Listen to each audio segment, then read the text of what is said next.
Ladies and gentlemen, Fourth and Trollers, Fourth and Troll Fantasy Nation, where y'all at? Roll call. Welcome back to the most entertaining fantasy football podcast on the planet. That is right. It is Fourth and Troll Fantasy. My name is Noah Selby. And I'm Wes Selby. And we have got a wildly incredible, up through the roof excitement. Just a beautiful little episode for you guys here on this lovely Friday as we head into what is going to be a great week 11. We saw some good action on Thursday night football. Got to see some stars shine and some new faces do some things. It's going to be a good episode, and I'm excited for it. I'm excited you guys are here. Thank you guys for listening. Wes, how are things? How's it going? My toes are cold. Oh, bro, it's getting chilly out here, man. It's cold, man. I don't know what happened. All of a sudden, it's like really winter. Yeah. But I'm good. I'm looking forward to Thanksgiving. It's coming up soon. We'll be seeing each other soon for the holidays, but things are good. Life is good. Dolphins are on a bye week, so I'm bummed for that. Just as a Dolphins fan, I don't get to see them play, but I'm doing well. How are you, Noah? Yeah, I'm good, man. I'm also cold. It's getting chilly out in Arizona. We are down in like the 40s at night. And then I'm going to be, I'm going to be in Texas this weekend. Actually, we got any trollers in Texas? Shout out. Let me know. It gets cold in Texas during the winter. It's going to get down to like the low 30s in the nights that we're there. We're attending a wedding of some friends of ours, and you and your beautiful wife. Me and my beautiful wife will be out there. She's a bridesmaid, so always wanted to, have a bridesmaid. I don't know what I'm saying here. I don't know. I'm gonna go with that. This is a good time, though. Yeah, it's gonna be a good in time. a way. Yeah, part of the bridal party. Yeah, exactly. Yeah, it's gonna be fun. People are gonna say, "Hi, how do you know the lovely couple?" And I go, "My wife's up there."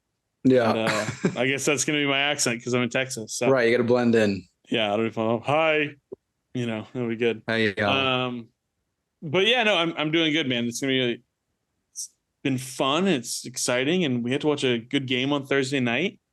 Pretty good game. I enjoyed it. I wasn't started bored. Out really good. I wasn't bored. Yeah, so it was fun.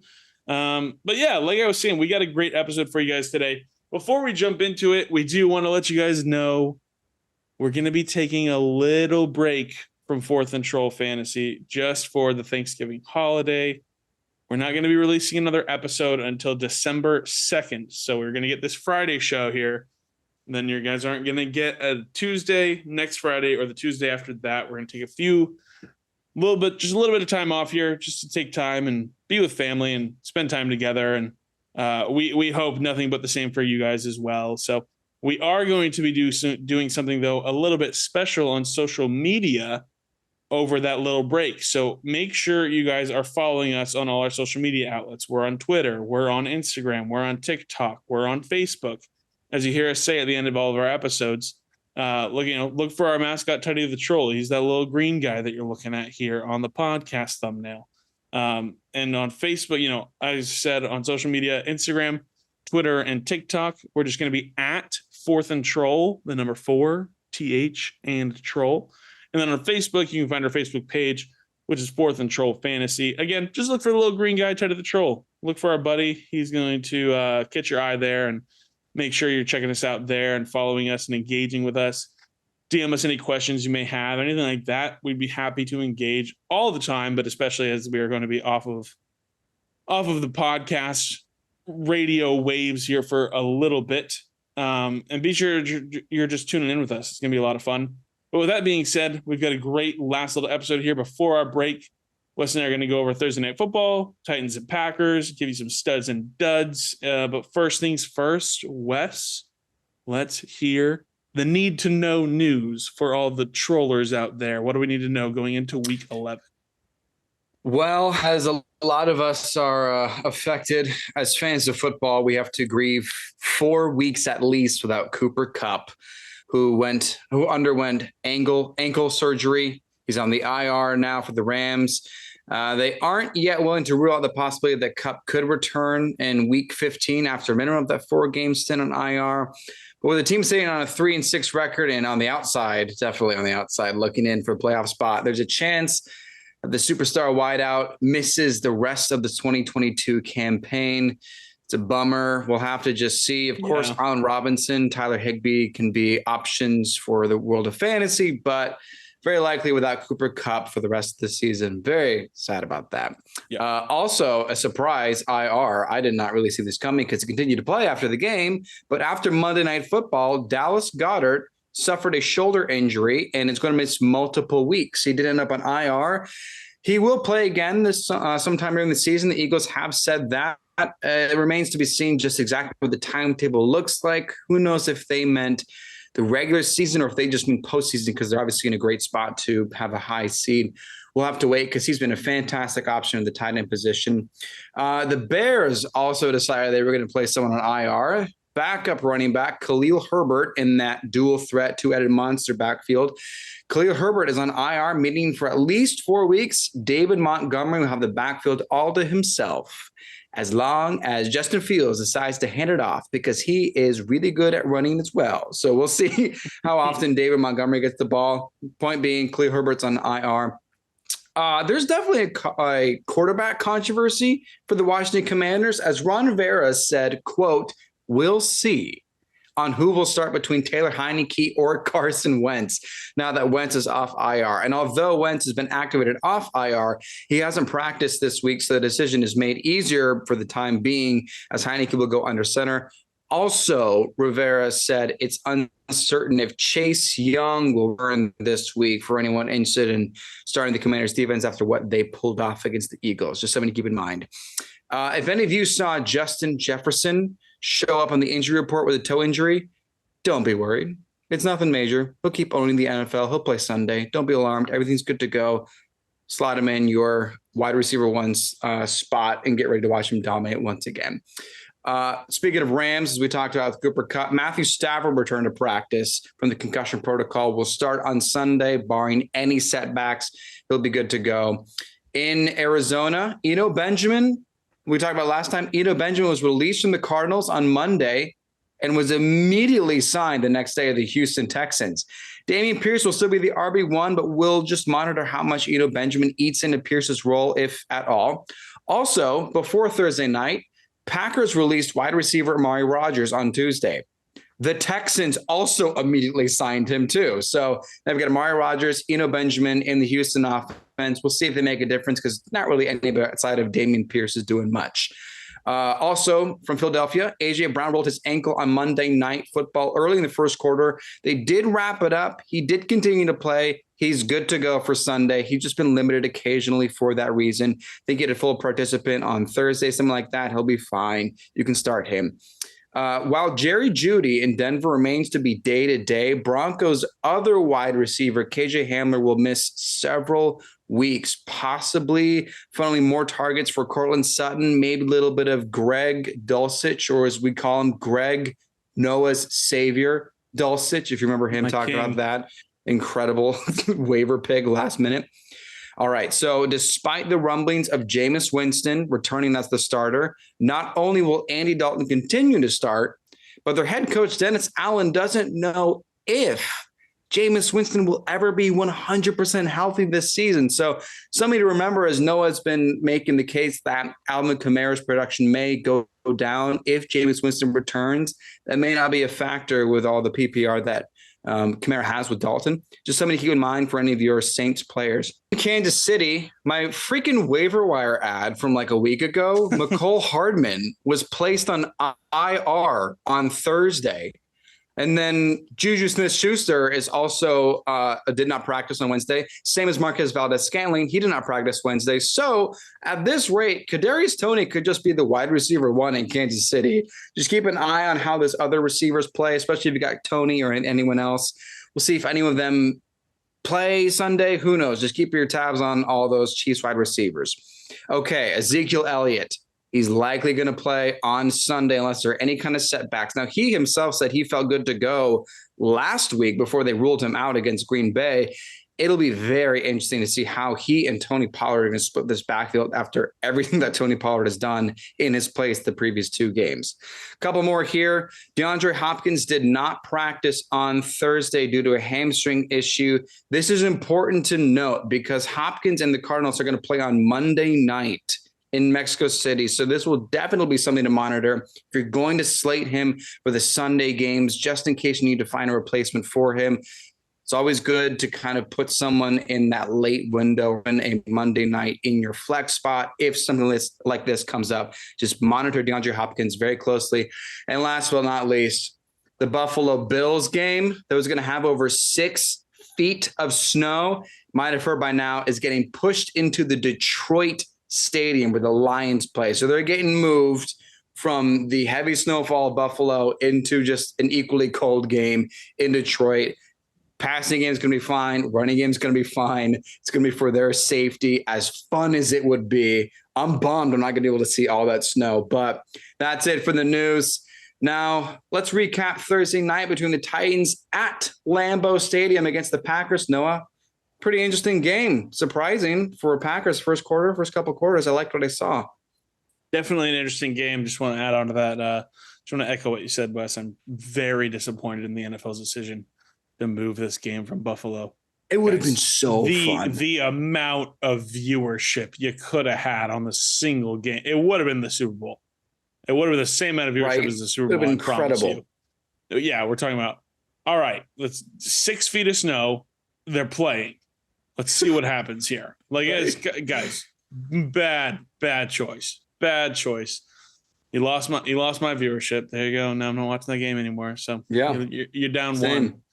Down one. There you go. Also down one, and many more ones in the loss column is the Green Bay Packers.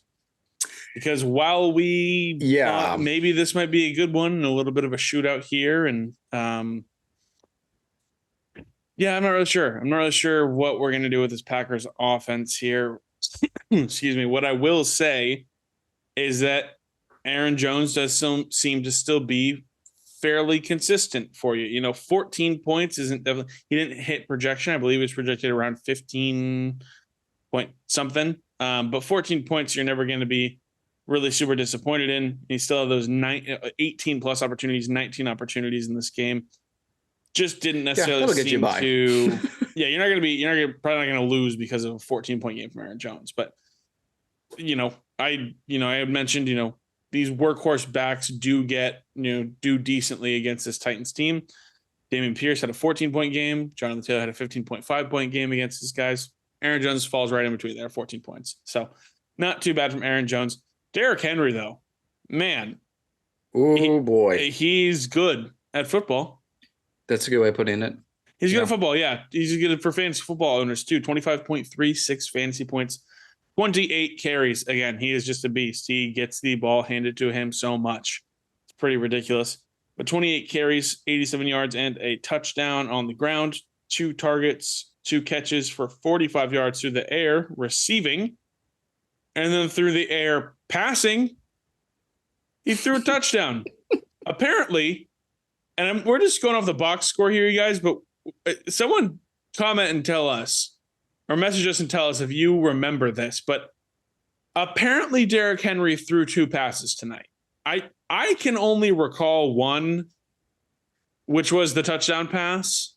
Yeah, I don't know. I don't know. I just saw the pass to the end zone. I don't know last night when he threw 2, but whatever. He's freaking Christian McCaffrey stats over here, dude. Yeah, exactly. 25 points. Freaking Walter Payton walking through the door. Exactly. A great bounce back for Derrick Henry after a bit of a disappointing week last week. I know that Derrick Henry owners are happy to get out to a early kind of lead like that. He did get stuffed on 4th and 1, so I'm happy to know that they never wavered in continuing to give him the ball. Like, it was early in the game, they got stuffed on 4th and 1, but Derrick Henry was very mad. And then Packers defense did well, or Titans defense did well, and then Derrick Henry, I think, got the touchdown right after the next drive. So I'm glad that they never felt concerned about that one unusual 4th and 1 stuff against the King. Yeah, definitely. Some must starts doing some pretty good stuff in your guys' lineup for sure. Definitely happy with those performances. And these risky starts, if you listened, you're probably happy with these too. Aaron Rodgers did it again, 19.08 fantasy points, his second most points of the season, just following last week. 24 for 39 for 227 yards and 2 touchdowns. This was my concern coming in, is that, last week he had this kind of performance for fantasy football, but he threw 20 passes and that was it. And so it was like, oh man, like maybe this was an anomaly. Like maybe this is just like going to be a weird game for him. No, he came out and threw nearly 40 passes and still did, fairly well for you in fantasy football. If you were one of those people who had Tua, or you had Geno Smith, or you had Tom Brady, or you had, who's the other one who's on bye? Right Trevor Lawrence, right? If you had Trevor Lawrence, Goldilocks, and you needed to fill in, and you took Aaron Rodgers, 19.08 fantasy points, not bad. You're going to take that for sure, especially in a season where there's very few quarterbacks who are going over that on a weekly basis that you can rely on. So definitely a good performance there for Rodgers. And then this guy that he keeps throwing the ball to, Christian Watson, 21.1 fantasy points. 6 targets, 4 catches for 48 yards and 2 touchdowns. And then he had a rush of 3 yards. 21.1 fantasy points. I don't. What do you think, Noah? I don't know what to do with this guy. I'm like, okay. I'm like, the dude scored 5 touchdowns in 4 days at Lambeau Field. Like, oh yeah. Like it. I just have the gut feeling that like everyone's gonna be like, all right, it's time, baby. Christian Watson's the new Adams. Here we go. And then they pick him up, and then he gets 4 points next week, because it's like, oh, maybe not. Because at one point in the game, he had 2 catches for like 20 something yards and 2 touchdowns. And it was like, okay, yep. So wait, so what do we do here with this? Like, what are we like what's going on? And like last week it was like 3 catches, or it was like 4 catches for 108 or whatever it was, and 3 touchdowns. And so it's like, okay, so 3 times you caught the ball, you scored. I don't know what to do with this guy. He's scoring over the last 2 games. He's scoring touchdowns at a 58% rate on all of his catches, or something like that. Like, it's just crazy. Like, if you took the shot and you bought the hype and you took the risk on the risky start from us, congratulations. Like, 21.1 is great. I don't know what to make of it right now. Like, I like it. It's fun to see, but I'm also like, I also do think like next week he could just get 4 points, and that's going to be that.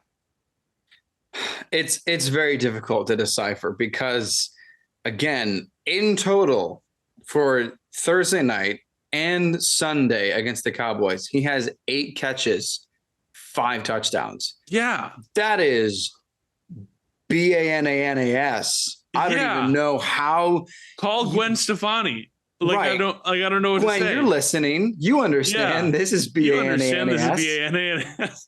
But honestly, it's the kind of situation where if you have him in your roster and you don't have a locked in flex option, you just, I guess now, like, I feel like fire him up again.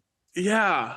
Because we just have to see how real this is. Now, I mean, it's interesting. We'll jump to the other players later, but like Allen Lazard had 11 targets, but only 5 catches. And like Lazard had a drop pass in the middle of the open field. Lazard just kept making what felt like rookie mistakes. And then Rodgers would turn to Randall Cobb as more of that veteranship. And then he also turned to Christian Watson in the red zone consistently. So I'm worried about Allen Lazard, but I feel like, it's either just 2 lucky games, or all of a sudden we've got the new Amon-Ra St. Brown from last season in front of our eyes in Lambeau. Second half hero, yeah. I mean, there's no other way to look at it. It's either this is just a coincidence, or someone got very lucky by buying into that looked like a fluky game on Sunday against the Cowboys. Like, and here he is. Is Christian Watson a sell high? Like, I'm like, I like at this point, I'm like, after 2 games of this, are we like, is it like? I mean, I have him in one league. I'm selling him high. Yeah. It's also, I mean, just for context, it's the league that I have Tyreek Hill, Justin Jefferson, and Devontae Adams in the same roster. I don't need another wide receiver. So, yeah, I'm going to sell high. But again, if you don't have a really good flex option, okay, here, I'm going to put you on the spot, and it's going to be a very difficult answer. I think this is the question now. You're going to start Christian Watson or Tyler Lockett in your flex?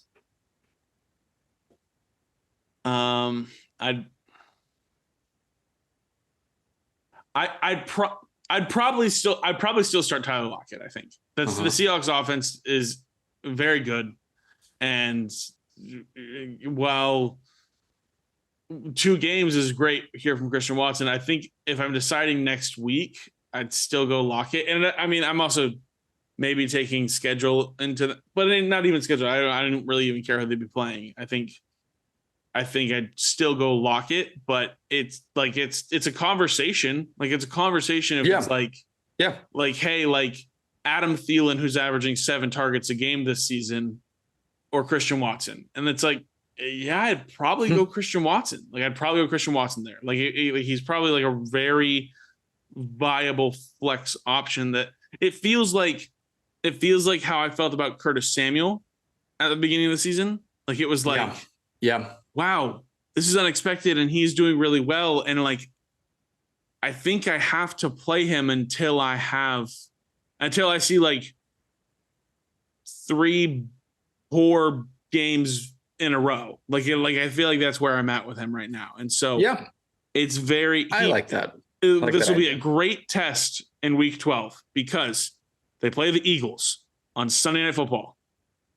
It will be, if he does this against Darius Slay, it's like, all right, well, yeah, all right. This dude is the next Devontae Adams. Like, this is where we're at right now. Like, this is ridiculous. If he scores multiple touchdowns against the Eagles on Sunday night next week, he is this year's Amon-Ra St. Brown, like the second half here as far as wide receivers go. Because he's very. They talked about it in the pregame. He's very big and he's very fast. And so they get him on these straight line routes running across the field where essentially it's like, okay, I just need to step on somebody and Rodgers to lead me and I'm good. Like, that's what it is. And I mean, the first touchdown was insane.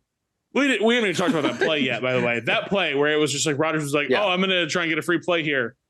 Like, even Al Michaels was like, all right, and they're going to let it go to the second quarter. Oh, no, they're not. Oh, it's a free play. Oh, Rodgers. Oh, he's throwing it. Oh, and Christian Watson came down with another touchdown. His 4th in the last 5 catches or something like that, or whatever it is. It was just like, okay, like, what are we? This guy is something else, man. And I get it. I get the preseason hype that we had now because, I mean, we watched him drop that rainbow of a pass on his first ever play in the NFL against the Vikings in week 1. Oh, and I was like, oh, this dude's done for. And now he's like, all right, well, now he's making a name for himself. So Christian Watson, what a guy. What a guy. What a guy. Yeah. Not much more to say about him there. Let's jump to our don't starts, Wes. I was very worried that this was going to go very poorly for me after the Titans' first drive because this always happens. It was like, I was like, don't start Dontrell Hilliard, guys. Don't do it. Come on. I get it. The upside of the 20 points, whatever. First drive, 14-yard receiving touchdown. And I texted you, Wes, and I was like, yeah, naturally this happens. Of course. I like when you worded it too. You were like, don't get cute. Don't start Dontrell Hilliard. Don't get cute. Yeah. First drive. There you go. Just to spite you. But I'm still glad that you didn't. And I hope you didn't, because 8.8 fantasy points. I mean, unless you are in a deep league and you are messed up with bye weeks, that's a bit of a bummer. If you're in an performance. 18-team league, this is probably a pretty good lineup for you. Otherwise, this was a don't start. I still stand by it with you. Yeah, he had no other production besides that. So good stuff there. And then Wes, you as well. Nick Westbrook-Akine. Yep, anomaly last week. Boom. That one Only 2 I felt much more sure about than Christian Watson, which is why I say Christian Watson was a risky start. But for Nick Westbrook-Akine, it was like, dude, this guy. I mean, I could have been the guy last week for the Titans to get all those stats. Like, no. Don't start. Exactly. A few other guys here, Wes. We'll just outline it real quick. The Packers backfield is still Aaron Jones's. Man, this has been disappointing to see AJ Dillon not involved, but I love Aaron Jones as a player. And so I'm glad to see him finally getting, to take, Matthew Berry's catchphrase from him. Matthew Berry kind of started this whole hashtag free Aaron Jones, because when Jamal Williams was still on that team, Mike McCarthy and LaFleur as well would just use Jamal Williams in the red zone, and Aaron Jones wouldn't score touchdowns and stuff like that. Yeah. Good to see Aaron Jones getting this lead back role, and he's doing well with it. But AJ Dillon has been a disappointment this whole season. I was thinking about that earlier when we were just looking at the stats. Only 3 points from him from last night's game. He was like a 5th round pick. Dude, we were so sure too. We were so sure. We were saying, AJ Dillon is the better value than Aaron Jones because of how much later you can get AJ Dillon in what should have been an offense where they're, Rodgers is saying they're each going to get 50 catches this year. It's like or 50 targets or whatever it was, and it's just like, he just isn't utilized. And, I'm sure he's probably disappointed because, when he's gotten the opportunities, he's done so well, but he's just not getting the chances anymore. So that's a bit of a bummer there. Just 3.3 points from him. Mentioned him a little earlier, Allen Lazard, 10.7 points, 11 targets. You still love to see the target share that Allen Lazard is getting. Rodgers, besides Randall Cobb, it still seems that, Allen Lazard is his most trusted target he can go to. He made the little comment before the season after Devontae Adams made a little comment about Rodgers. The press kind of said to Rodgers, it's going to be like going from Adams, to Lazard. And he said, well, when you go from one Hall of Fame wide receiver to another, making a little joke about Lazard, but showing that he does, he's excited for Lazard to step into a bigger role. And, while it was just 10.7 points and, that's not the worst. He definitely has got a little more over this past few weeks, but 11 targets is still great to see from Aaron Rodgers. And so good stuff there for him. Ryan Tannehill threw for over 300 yards. Yo. I mean, had they not caught us off guard with that last, that play right there where it was like, surely they're running the ball with Derrick Henry, and then they just bombed it to Treylon Burks. That's the most Mike Vrabel call I've ever seen. Yeah, I loved it. It was great. Yeah. But, if he hadn't had that, maybe he doesn't go this high on passing yards. But 19 fantasy points, 19.02 fantasy points, good performance from Ryan Tannehill. If you needed a bye week fill-in, which Wes, you did in a league, and you played Tannehill, and he did good stuff. Yeah, because I had two in that league. So Tannehill, former Dolphin, filled in for the current Dolphin, and it panned out pretty well so far heading into Sunday. Everybody thank you, Tannehill. Say it with me. Aww. That's so sweet. Yeah. Let's talk about a guy he threw to, though, which is Treylon Burks. 18.1 fantasy points. I was looking for this guy last week coming back from the injury, and maybe I was a game too early. But he probably won't be like my top waiver ad after week 11 here. But if he's available and I can put in like another waiver claim afterwards or something like that, I'm probably going to add him because 8 targets is pretty good. And the plays he made, they may have caught Jair Alexander off guard. That play, he beat out Jair Alexander on that last play. And that's tough to do. Jair Alexander is a very good cornerback in the NFL. So I'm a little interested in Treylon Burks. With anytime you trade away a top tier wide receiver like AJ Brown and you try and you draft his replacement, I'm going to pay attention a little bit. So I'm a little bit interested in Treylon Burks. He had some decent games before he got hurt and went on IR. Came back not so good last week. Pretty good this week. We'll see what happens here. But I'm a little bit interested in Treylon Burks. Not so interested in Robert Woods. 12.9 fantasy points isn't bad. I was looking forward to Robert Woods this season. Me too, man. He's reading Bobby good Tree's reports been so about disappointing. It's not been Bobby Tree's season, but No. you know, it's just tough. I mean, maybe it's coming right back off the ACL injury, but definitely just something that we hope he can turn around for his career's sake. But and then last guy here, another Packers wide receiver. We talked about him, made some big catches on big plays. Is Randall Cobb. Rodgers is definitely happy to have him back. 6 targets, 6 catches, 73 yards. Reliable guy for Rodgers. I'd probably say if you need a bye week flex or something like that, you could probably do worse than Randall Cobb. So it's a very good way of putting it. You could do worse than Randall Cobb. Definitely do worse. Rodgers is going to look for him at certain points. So he made some big catches. So definitely somebody that could be on the radar for a flex fill-in. Anything else from Thursday night, Wes? Anything else? I love Mike Vrabel. Yeah, I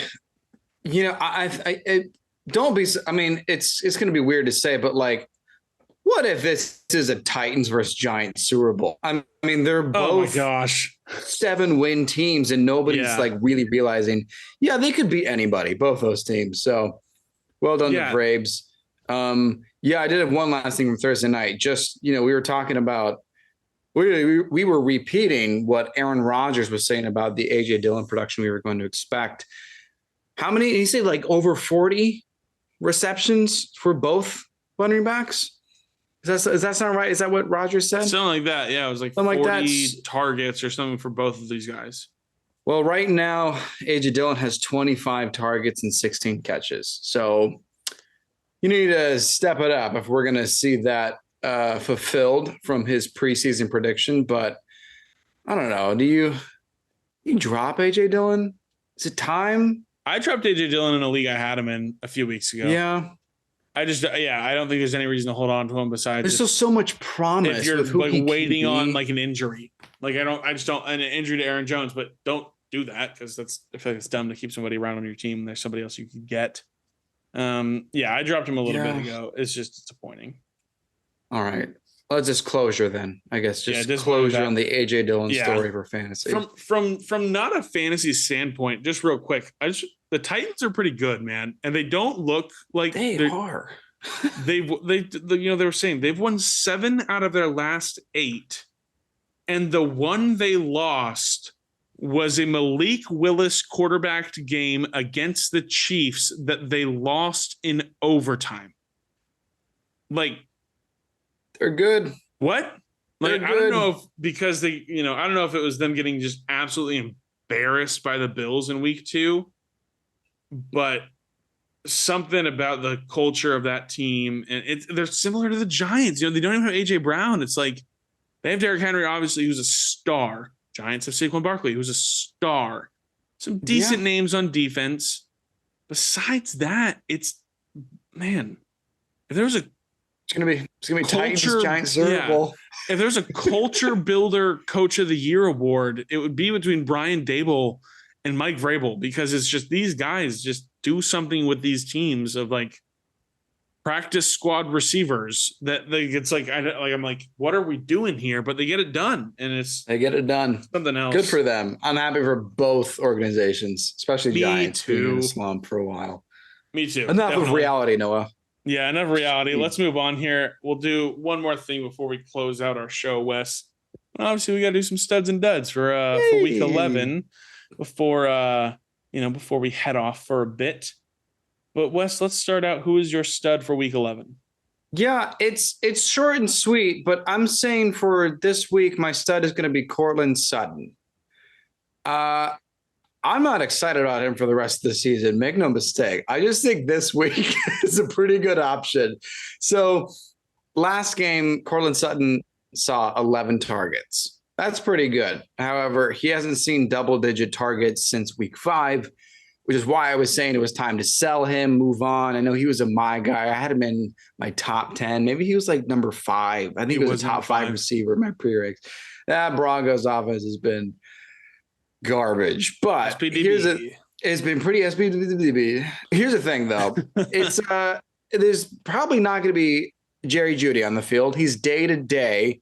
It could have been a lot worse. So it's fairly good to assume Jerry Jeudy's not going to play. By the time you're listening, you'll have the answer. And also KJ Hamler, as I said at the top of the show, is going to be out for many weeks. So he's the only wide receiver. I mean, he could go maybe to Greg Dulcich. They have that other guy, Washington. I forget his first name too. Help me out, Noah. What's his name? Something Washington. Anyway, you look it up. I'm going to keep finishing my speech here. But basically, I just think if you need some good PPR value, if you're on a bye week because you've got someone on the Bucks, someone on the Dolphins, maybe you've got DK Metcalf or Tyler Lockett, or maybe you're riding high with Christian Kirk, but now you need somebody. Courtland Sutton, I think, is going to have a good PPR week. It's going to be beneficial for him. When Jerry Jeudy's back, I'm not so sure, but I think going forward in this one game, I think you can rely on someone to help you with the bye weeks, help you get a confident double-digit output from Courtland Sutton in week 11. Montrell Washington. Yeah, I mean, okay, so. Also one-time quarterback for the Broncos, Kendall Hinton. Emergency quarterback. I don't know if you remember that. Oh my gosh, I forgot that he was. Yeah, he's still there as well. Wow, what a disaster. I forgot about that game. Thank you for reminding me. That was insane. Yeah. That was because they all got COVID and then he had to. Wow. Yeah, anyway, okay. Courtland Sutton, PPR value, no Jerry Jeudy, no KJ Hamler. It's just going to be him as the top option. The next closest is wide receiver 4, basically. I'm shipping Courtland Sutton for this week. Yeah, I like it. And they get the Raiders, Wes, who is Russell Wilson's best game of the season was against the Raiders in week 5, maybe, I think, something, or week 4, week 5, something like that. Yeah, the Raiders suck. And so their defense is just bad. They released one of their top safeties, Yeah, I like Courtland Sutton. I'm a little emotional here, seeing a little return of my guy. But it makes me happy. It makes me very happy, Wes. I'm scarred. I'm jaded. I'm broken inside from believing in Courtland Sutton. But really, it comes down to Russell Wilson. So it's kind of a byproduct. But anyway, that's my stud. Who's your stud for this week, Noah?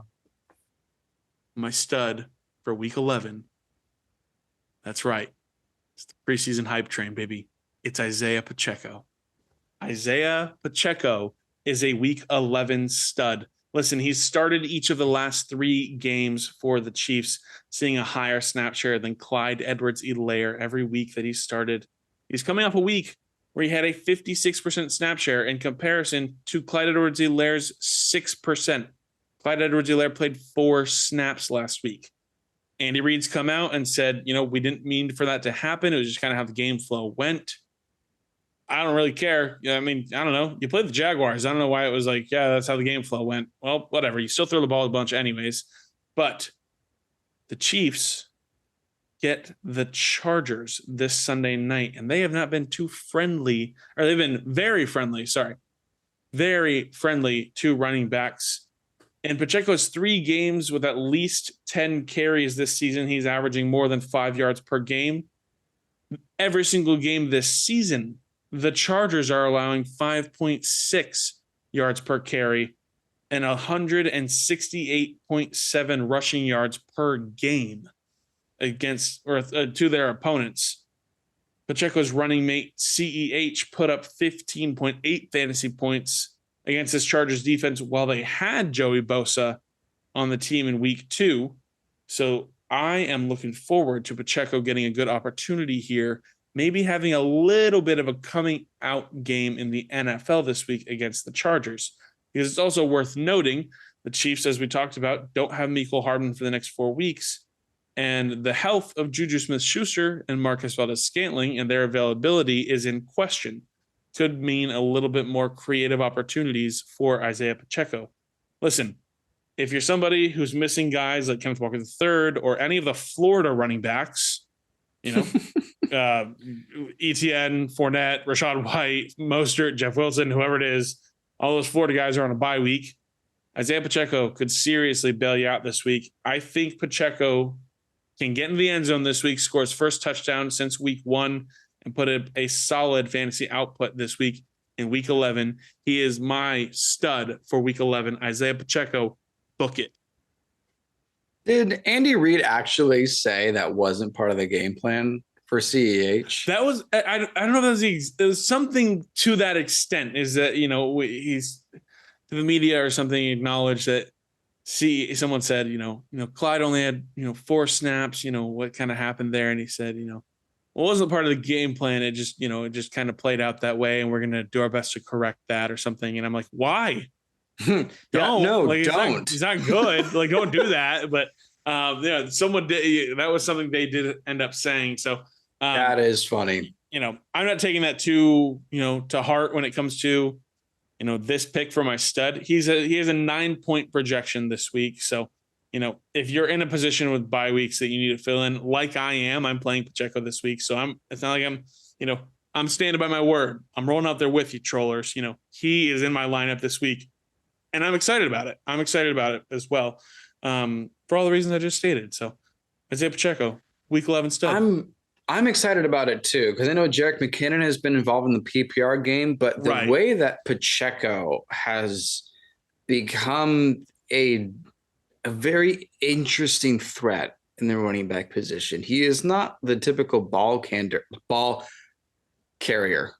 I said try to put carrier and handler in the same word. Yeah. Ball handler, because he feels like a wide receiver when he gets the ball. Yeah. He is very explosive. Yeah. And now the fact that him and Kadarius Toney are sharing the offense with Mahomes, and of course you've got Travis Kelce. Andy Reid, I don't think you're going to make that correction. I don't think there's anything to correct. Let's manifest it. I think you're going to keep Pacheco in there. Exactly. And I think you're going to keep eating cheeseburgers because you're going to keep winning because Pacheco's your running back. Yeah. That's all I'm saying. I hope this is going to be a potential locked in flex option at worst with Pacheco. He's fast too. He is very fast. He is wearing number 10 for Kansas City in full stride. He is owning up to the legacy of Tyreek Hill. Yeah. With that speed, I like him a lot. Yeah, definitely. I mean, he's so in all 3 of his games that he's had 10 or more carries, he's broken the 60-yard mark every single time. And I think he finds the end zone. So, if we do that again, if we get 12 carries for 60 yards and touchdowns, 12 points, and maybe he catches a ball or two, solid week for a bye week filler if you need it. I'm excited about Isaiah Pacheco. I agree. I think there's a future. He could be a late season savior too if things really heat up. It would keep going this way. They run the ball so little, but they're the pass heaviest team in the league. But I'm just hoping they find something here with this guy that this is special, and I think they will. So I'm excited about it for sure. Wes, close us out. Well, actually, start closing us out here with your week 11 dud. Who is going to just disappoint this week? I am worried about Tyler Higbee this week. He's going to be my dud for week 11. Now, obviously, there's 2 scenarios, right? With Cooper Kupp gone for the Los Angeles Rams, who's going to be the number 1 option? Is it going to be Allen Robinson? Yeah. Or is it going to be Tyler Higbee? Okay. I'm not saying Tyler Higbee won't be the number 1 option. I just think this week he's going to be really bad. So don't be worried when he has a bad week and you start thinking, oh, maybe it's Allen Robinson. No. They're playing the Saints. The Saints are by far and large the absolute best against tight ends in fantasy. Okay. Saints defense has only allowed 70 yards once to tight ends. And that's every tight end that they play in that whole game, 70 yards once. Every other game, they haven't allowed even 45 yards receiving for tight ends and only 1 touchdown the whole season. So the Saints are surprisingly very, very stout against tight ends. That is my concern. That is why I don't think Tyler Higbee, even without Cooper Kupp, is going to have a good game because the Saints just give it to these tight ends. Now, of course, we saw a pretty good game from Higbee last week. Raised some eyebrows, thinking maybe he's back.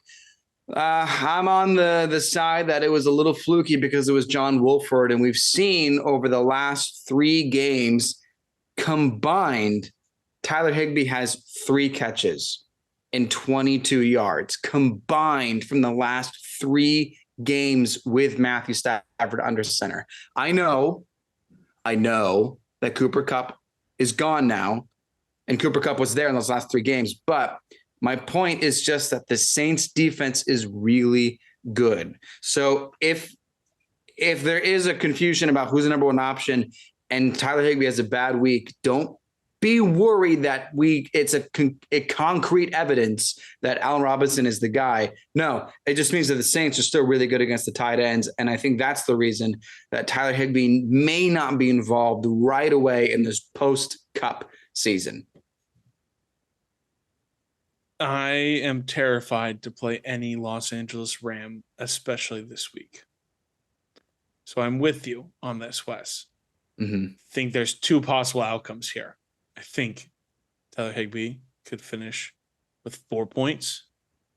I also think that there's a possibility Tyler Higbee could finish with 34 points. It's one or the other on this. And I'm terrified because it's like, when's the last time we've seen this offense without Cooper Kupp?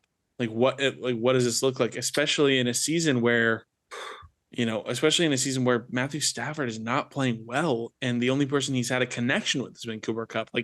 This Rams team might get blown out. I don't know. It's crazy to think against the Saints, but they might just not be able to score the ball. I don't know. Their running game has been good. Honestly, maybe their passing game has been Cooper Kupp. What do we do here? I'm terrified. I'm terrified about this offense, and so I'm going to agree with you. I think I'm going to err on the side of fear that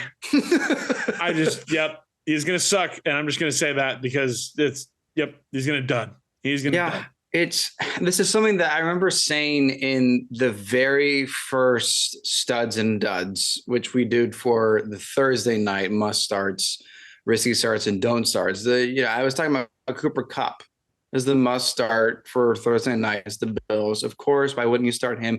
But I was looking at those stats, and just remembering as I'm looking at this is that Cooper Kupp had over 33% of Matthew Stafford's completions last season. Yeah. That is the kind of volume that has just disappeared as soon as Cooper Kupp has this surgery. So I totally understand. It's either It's either Higbee gets 1 catch or he has 15 catches and 3 touchdowns. Yeah. The Saints are not the 3 touchdown against tight ends team. Yeah. They are the absolute best against tight ends. That is why I'm saying this week. So maybe if you are interested, I want to try to trade for a Rams pass catcher. Now that Kupp is gone. Higbee does bad. Don't be scared. Maybe try to get him if your trade deadline hasn't passed. I'm not sure about that either, but that's my case. That's my pitch. I looked at the numbers. Them's the maths. That's my dud, Tyler Higbee. Yep, I like it. I like it a lot here. All right, close us out, Noah. Before Thanksgiving, who is your dud for Week 11? Yeah, my Week 11 dud is Michael Pittman Jr., wide receiver for the Indianapolis Colts. He's got a 13.8 point projection this week. Listen, Pittman's going to receive the Darius Slay treatment this week. And while Terry McLaurin just put up 20.8 fantasy points against Darius Slay, I think that probably only fueled the fire for Pittman to get absolutely locked down this week even more. It's been 5 weeks since Pittman was the team's leading receiver. And while I know Sam Ehlinger played some of those games, Pittman has been the team's leading receiver just 3 out of 8 games that Matt Ryan has been under center this season. Just 3 of those games, Pittman has been the team's leading receiver. He's projected 13.8 fantasy points this week, like I said, and that's a mark he's only reached once over the last 7 weeks. And, while Pittman probably does have to be in your lineup based on, where he was drafted, that sort of thing, he's probably a better option. Maybe you've got some people on bye weeks. He's probably got to be in your lineup. but I'm not excited to play him if I'm a Pittman owner. And Michael Pittman Jr. is a massive dud this week for week 11. I'm disappointed that you found those stats because now I'm like completely out on Michael Pittman for the rest of the season. Yeah. Wow. I remember hearing a lot of people just like side-eyeing each other saying like, I think Michael Pittman might be one of the best steals of the draft. I mean, because he was really good last season, a great PPR value. I don't remember if he was top 10, maybe top 15, but people were like, very close. Yeah. Mike Pittman was really good. And I think, you get someone like Matthew Stafford, who's a little less careless than Carson Wentz. I think you have a good shot to get someone great. He too has been a disappointment. He had a couple, like a good game week 1, week 2, something like that. But since then, and then you solidify it with math. Dang it, Noah. There's the maths. Yeah. He's beaten that 13.8 mark once.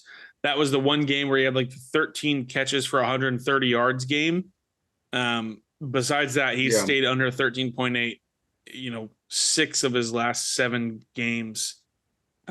Disappointing because I like Michael Pittman Jr. a lot, but it just seems like Matt Ryan doesn't care who he throws the ball to. He's like, I'm going to get the ball out of my hands so don't get hit, so I don't die right now. What was that stat about? He wasn't even the leading receiver for like 5 games. Yeah, he's been the team's leading receiver just 3 out of 8 games with Matt Ryan under center. Who else is catching? Alec Pierce, Paris Campbell. Those 2 guys have been high, a higher up receiver in the box score for this Colts offense. It's crazy to think. We talked about Alec Pierce after the Broncos game. We said, maybe this guy is going to be okay. And him and Paris Campbell have been a really solid duo. Outside of 3 games for Michael Pittman Jr. So bit disappointing of a season for MPJ, but hopefully, hopefully there's going to be a couple more, spike games for you guys, you Michael Pittman Jr. owners, but I don't think this is one of them. Darius Slay is not happy about getting exposed by Terry McLaurin and then taking an L as well. So I'm expecting him to just absolutely lock up Michael Pittman Jr. And we're gonna have to see what happens. Dang. You're good at your job, Noah. Thanks, Wes. I'm out. I'm out on MPJ. It's the facts and the maths, baby. Them's the maths, baby. There we go. Listen, that is going to be all the time we do have for this episode. Again, before we go, just a reminder that we're going to be taking this little break for the holidays. We'll be back December 2nd to recap Bills at Patriots. We're going to be excited about that game with you guys. And make sure you're following us on social media. Like I said, we're gonna have some cool stuff going on there. Maybe Wes will tease it a little bit. Maybe we're gonna be doing a little bit of Instagram live Q&A, answering some questions for you guys. Gonna be a fun time. Make sure you're following us on social media wherever you're listening. We'd appreciate it if you gave the episode 5 stars and write something funny in the review so we can give you a shout out next time. As I said earlier, we're on social media everywhere at 4th and Troll, and on Facebook at 4th and Troll Fantasy. Look for our mascot Teddy the Troll and make him smile by giving us a follow and joining us next time every Tuesday and Friday, except for the next 2 Tuesdays and the next 1 Friday. I'm Noah Selby. And I'm Wes Selby. And this has been 4th and Troll Fantasy.